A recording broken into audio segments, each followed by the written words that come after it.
Just outside of downtown Windsor, there's one building that towers above the rest.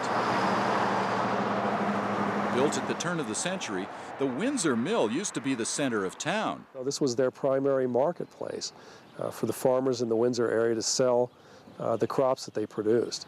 Today, most of it stands bare, but the fact that it still stands after all these years is what excites preservationists the most. I think it's wonderful that it's still standing. It may be run down, but it's still here. It's really been a crazy... For a 103-year-old building, the mill is still in pretty good shape. It's pretty stout. I think it'll last another 100 years. Stacked planking keeps the building solid, and the brick walls give the mill a unique charm.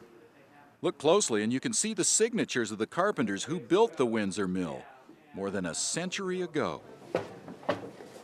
The current owner, Ron Lauer, has plans for the top 3 floors.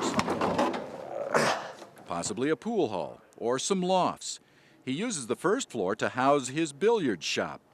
But most people in Windsor don't care what moves in, just as long as the mill stays right where it's at. I actually never realized how much it meant to a lot of people till I did buy it and was working on it. And every once in a while there'd be an old guy come in here and say, you know, I worked in here and I spent 15, 20 years of my life in here working in this building. And for Lauer, that's enough to keep the mill towering above the town for many years to come. I like it. I wouldn't have it any other way.